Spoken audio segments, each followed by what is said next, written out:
ನಮಸ್ಕಾರ. ಇವತ್ತಿನ ಈ ಎಕ್ಸ್ಪ್ಲೇನರ್ನಲ್ಲಿ ಸುಮಾರು 5,000 ವರ್ಷಗಳಷ್ಟು ಹಳೆಯದಾದ ಬಕ್ರೀದ್ ಸಂಪ್ರದಾಯ ನಮ್ಮ ಇಂದಿನ ಆಧುನಿಕ ಪರಿಸರ ವಿಜ್ಞಾನ ಹಾಗೂ ಕೃಷಿ ಅರ್ಥಶಾಸ್ತ್ರದ ಜೊತೆ ಹೇಗೆ ಲಿಂಕ್ ಆಗಿದೆ ಅನ್ನೋದನ್ನ ನೋಡೋಣ. ಖಂಡಿತ ಇದೇನೋ ಬರೀ ಒಂದು ಧಾರ್ಮಿಕ ಆಚರಣೆ ಅಂತ ಮೇಲ್ನೋಟಕ್ಕೆ ಅನ್ಸ್ಬೋದು, ಆದರೆ ನಾವು ಸೋರ್ಸ್ಗಳನ್ನು ಗಮನಿಸಿದಾಗ ಇದರ ಹಿಂದೆ ಇರೋ ಅಗಾಧವಾದ ಸೈನ್ಸ್ ಮತ್ತು ನಮ್ಮ ಸೋಷಿಯಲ್ ಸಿಸ್ಟಮ್ನ ಎಳೆಗಳು ಎಷ್ಟು ತಾರ್ಕಿಕವಾಗಿ ಬೆಸೆದುಕೊಂಡಿವೆ ಅಂತ ಗೊತ್ತಾಗುತ್ತೆ. ಬನ್ನಿ ನೇರವಾಗಿ ವಿಷಯಕ್ಕೆ ಹೋಗೋಣ. ಈಗ ನಿಮ್ಮ ತಲೆಯಲ್ಲಿ ಒಂದು ಸಹಜವಾದ ಪ್ರಶ್ನೆ ಬಂದೇ ಇರತ್ತೆ. ಅಷ್ಟಕ್ಕೂ ಒಂದು ಪ್ರಮುಖ ಹಬ್ಬ ಕೇವಲ ಪ್ರಾಣಿ ಬಲಿಯ ಸುತ್ತಾನೇ ಯಾಕೆ ಕೇಂದ್ರೀಕೃತವಾಗಿದೆ? ಇಸ್ಲಾಂ ಧರ್ಮ ಹೇಳೋದು ಸಮಾನತೆ, ಕರುಣೆ, ಸಹೋದರತ್ವ ಅಲ್ವಾ? ಹಾಗಿದ್ಮೇಲೆ ಈ ಹಬ್ಬದಲ್ಲಿ ಪ್ರಾಣಿಗಳನ್ನ ಬಲಿ ಕೊಡೋದು ಯಾಕೆ? ಈ ಒಂದು ಕುತೂಹಲಕಾರಿ ಪ್ರಶ್ನೆಗೆ ಉತ್ತರ ಬೇಕು ಅಂದ್ರೆ ನಾವು ಸ್ವಲ್ಪ ಇತಿಹಾಸದ ಪುಟಗಳನ್ನ ತಿರುವಿ ಹಾಕ್ಲೇಬೇಕು. ನೋಡಿ, ಸುಮಾರು 5,000 ವರ್ಷಗಳ ಹಿಂದಿನ ಮಾತಿದು. ಪ್ರವಾದಿ ಇಬ್ರಾಹಿಂ ಅವರ ಕಾಲದಲ್ಲಿ ನಡೆದ ಒಂದು ಅತ್ಯಂತ ಕಠಿಣ ಪರೀಕ್ಷೆಯ ಬಗ್ಗೆ ಈ ದಾಖಲೆಗಳು ನಮ್ಗೆ ಹೇಳ್ತವೆ. ದೇವರಿಗೆ ತನ್ನ ಮೇಲಿನ ಭಕ್ತಿಯನ್ನ ಸಾಬೀತುಪಡಿಸಲು ತನ್ನ ಮುದ್ದಿನ ಮಗನನ್ನೇ ಬಲಿ ಕೊಡುವಂತೆ ಪ್ರವಾದಿಗಳಿಗೆ ಆದೇಶ ಬರುತ್ತೆ.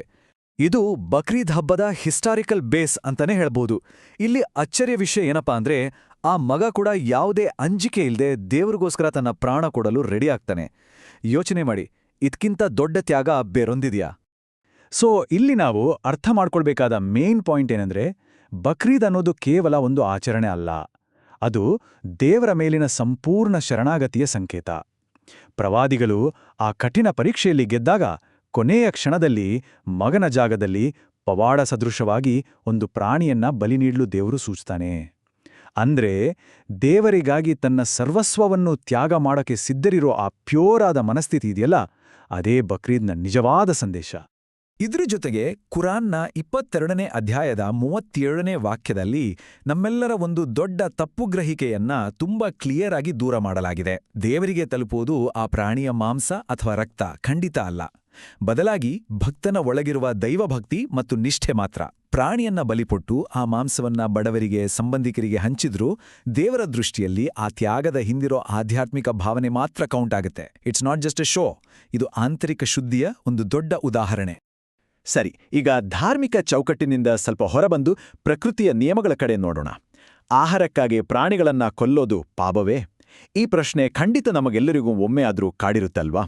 ಇದು ನಮ್ಮ ಫುಡ್ ಚೈನ್ ಅಂದ್ರೆ ಆಹಾರ ಸರಪಳಿಗೆ ಸಂಬಂಧಿಸಿದ ಒಂದು ದೊಡ್ಡ ಬಯಾಲಜಿಕಲ್ ಹಾಗೂ ಫಿಲಾಸಾಫಿಕಲ್ ಪ್ರಶ್ನೆ ಕೂಡ ಹೌದು.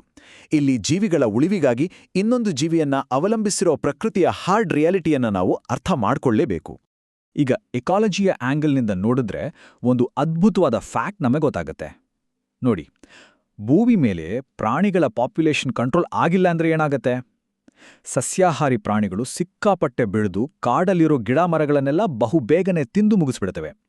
ಇದರಿಂದ ಮಳೆ ನಿಂತೋಗಿ ಬರಗಾಲ ಮತ್ತು ಕ್ಷಾಮ ಬರೋದು ಗ್ಯಾರಂಟಿ ಅಂತ ಮೂಲಗಳು ಸ್ಪಷ್ಟವಾಗಿ ಹೇಳ್ತವೆ. ಹೀಗಾಗಿ ಮಾಂಸಾಹಾರಿಗಳು ಮತ್ತು ಮನುಷ್ಯರು ಪ್ರಾಣಿಗಳನ್ನು ಆಹಾರವಾಗಿ ಬಳಸೋದ್ರಿಂದಲೇ ನಮ್ಮ ಈ ಪರಿಸರದ ಬ್ಯಾಲೆನ್ಸ್ ಕರೆಕ್ಟಾಗಿ ಮೇಂಟೈನ್ ಆಗ್ತಿದೆ. ಬರೀ ಒಂದೇ ಗ್ರಂಥ ಅಂಟಲ್ಲ, ಬೇರೆ ಬೇರೆ ಧಾರ್ಮಿಕ ಗ್ರಂಥಗಳನ್ನು ತೆಗೆದು ನೋಡಿದ್ರೂ ಈ ಬಯಾಲಜಿಕಲ್ ರಿಯಾಲಿಟಿಯನ್ನ ಅವರು ಆಗ್ಲೇ ಗುರುತಿಸಿದ್ರು. ಕುರಾನ್ ಇರ್ಬೋದು, ಬೈಬಲ್ನ ಜೆನೆಸಿಸ್ ಇರ್ಬೋದು, ಅಥವಾ ಮನುಸ್ಮೃತಿಯೇ ಇರ್ಬೋದು, ಎಲ್ಲದರಲ್ಲೂ ಪರಿಸರದ ಬ್ಯಾಲೆನ್ಸ್ಗಾಗಿ ಮತ್ತು ಮನುಷ್ಯನ ಆಹಾರಕ್ಕಾಗಿ ಪ್ರಾಣಿಗಳನ್ನ ಬಳಸೋದಕ್ಕೆ ಸ್ಪಷ್ಟವಾದ ಅನುಮತಿ ಕೊಟ್ಟಿರೋದನ್ನ ನಾವು ನೋಡ್ಬೋದು. ಅಂದ್ರೆ ಪ್ರಾಣಿಗಳನ್ನ ಆಹಾರಕ್ಕಾಗಿ ಬಳಸೋದು ಸೃಷ್ಟಿಯ ಒಂದು ಬೇಸಿಕ್ ರೂಲ್ ಅಂತ ಈ ಎಲ್ಲಾ ಗ್ರಂಥಗಳು ಸರ್ವಾನುಮತದಿಂದ ಒಪ್ಪುಕೊಡ್ತವೆ. ಈ ಸೋರ್ಸ್ ಮಟೀರಿಯಲ್ ಇನ್ನೊಂದು ಪವರ್ಫುಲ್ ಪಾಯಿಂಟ್ ಅನ್ನ ಮುಂದಿಡುತ್ತೆ.